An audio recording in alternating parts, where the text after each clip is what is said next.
Hey fam, welcome back. I'm going to end my synopsis on this book called The Complete Baron Trump Collection, which is actually three books in one. All this collection is written by Ingersoll Lockwood. And again, this was a conspiracy theory I heard that Baron Trump was supposed to be the last president because the last book in this collection is called The Last President or 1900. So, to sum it all up, the second book, which is called let me see what it's called. I can't read my own notes. A Marvelous Underground Journey. Baron Trump got the idea from a Don Fumes manuscript that he says he had. The manuscript was entitled Portal of the World Within a World, and it's located in Russia, which I thought was kind of curious. You're going to see a lot of overtones of names of countries that are today being used a lot. Russia, and back in the day in this what they're talking about here. The curious thing about this is it reads like a fantasy sci-fi, like what a Lord of the Rings type thing, where he follows the direction of this manuscript and ends up going into the underground world, which reminds me of the theory of Agatha, where our planet is hollow and there's another world inside under the crust, where we live on. And from what this book talks about, there were he found like four different cultures down there. He found a culture of people that were into the crystals, and then he moved on from there. You got to read the thing. I can't really go into detail. I don't want to go into detail. I'm just trying to get to the point. The second world was made out of silver, and these people, what happened was when the Earth, some cataclysmic thing happened on the upper crust, and their cultures or the people ended up inside the world. The ones that survived started building, and what they found themselves was in a silver crevice, and they started building silver bridges and silver thrones, silver buildings, and everything was made out of silver.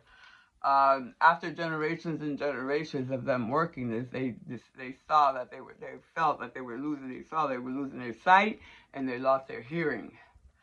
So what's very interesting to me about this is that a character named Barrelbrow that was in there, and he made this little comment that I thought was kind of interesting, and it kind of makes sense, but it's pretty weird. He says, "Little Baron, if there were only a bramble bush big enough for all you people of the upper world to jump into, and if you could only get rid of your ears too, you would soon be rid of your rulers, who oppress you and prey on you. For no one would have any desire to be a ruler if there was no one left to look at him. And if you couldn't hear what the flatterers said about him." But who did that sound like? Anyway, but that's one of the things that kind of stood out to me, that he said that the rulers oppress us and prey on us, literally. You know what I'm saying? And it's like it's all come to light, a lot of these things. But the funniest part was the last chapter. I thought was funny was of the last group of people that were called that was called in the land of the Rattlebrains, or the Happy Forgetters. It makes me laugh because I always forget shit after I'm happy. So, maybe they were smoking weed down there for all we know, and they forgot about everything. Maybe that's just a metaphor or whatever. But I took it that way. I took a bunch of potheads under there smoking weed and shit. But anyways, like I said, it was a fantasy sci-fi type of thing. I would think it would have made a great movie. The second book, and now the third book, which is the one called The Last President or 1900.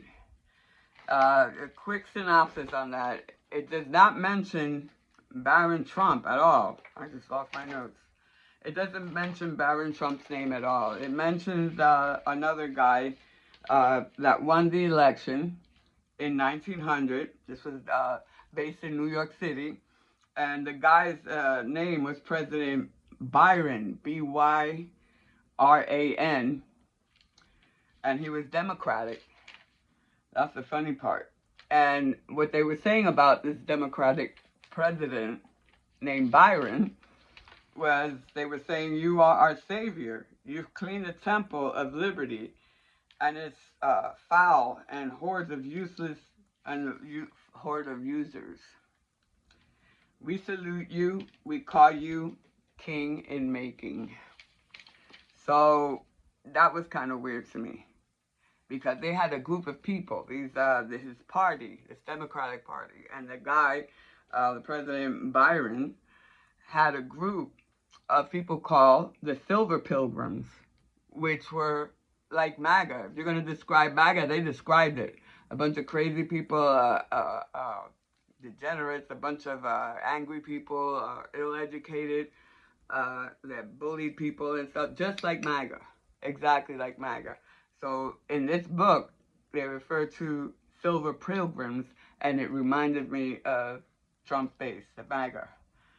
And no idea who Tillman is, but it's kind of weird because it's almost like another author wrote this book.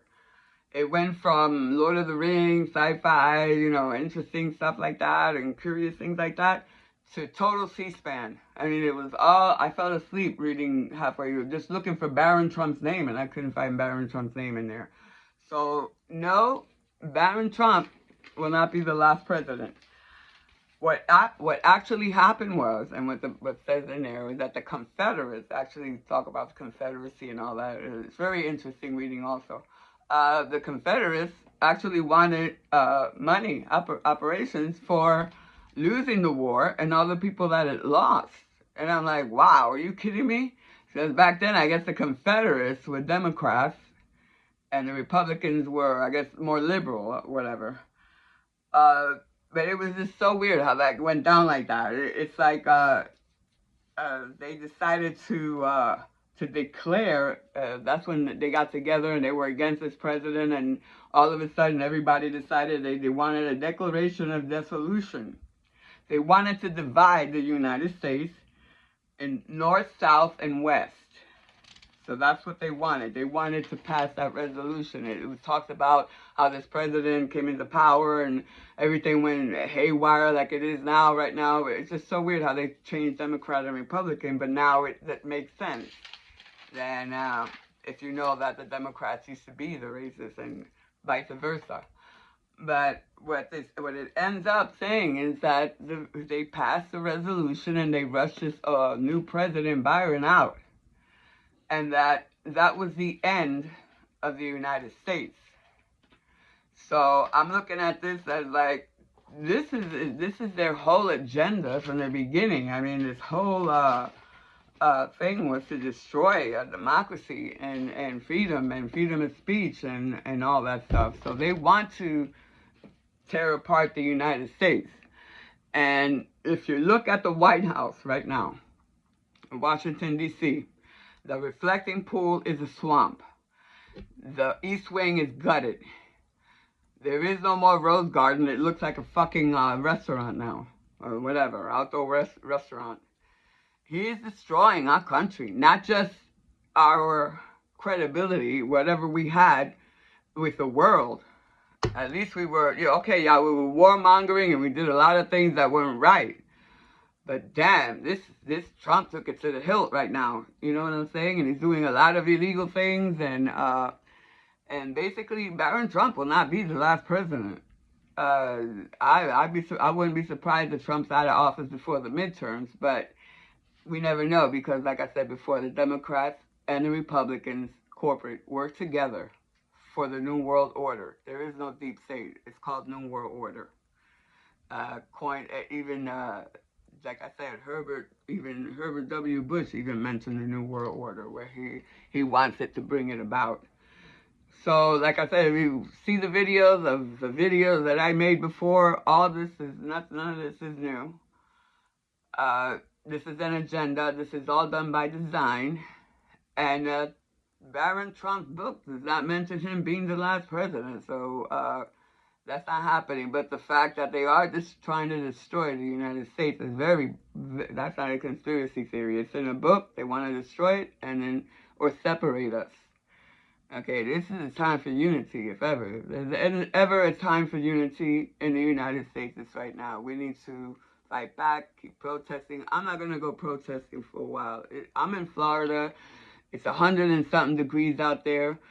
I've been having problem breathing while I go out and protest and yelling at the same time, and I surely don't want to pass out in front of all my revolutionary friends and shit. You know, I was turning purple the last time, and they were like, "Are you okay?" I was like, "Yeah, no amount of water or ice could cool me down the rest of that day." So anyway, since I can't take the revolution to the streets for a couple of months, I'm bringing it here, and I'm letting you know, Baron Trump will not be the last president. Donald Trump will not destroy our country. He's going out. Mitch McConnell's probably dead. The Democrats are in charge. At least the Democrats aren't throwing people in concentration camps and killing them in the streets, people that look like me. Okay, no wonder I was scared for a while, right? Look just like me, end up dead because you got brown skin. And you can't get more legal than me. I'm Puerto Rican. My grandmother was an American citizen, so get over it. But anyway, I hope you enjoyed this quick synopsis. I hope you actually get the book and read it. It's kind of interesting. But that last chapter put me to sleep. That shit was like C-SPAN, and only to end up saying that they want to destroy the United States and separate it into three different factions: North, South, and West. And I surely am not going to live in the South. That happens in the United States. I better go back up north to New York where I'm from. But anyway, I just like the sunshine, you know what I'm saying? But anyway, that's why I'm in the Sunshine State. Peace. And go on with the revolution. We ain't even done yet.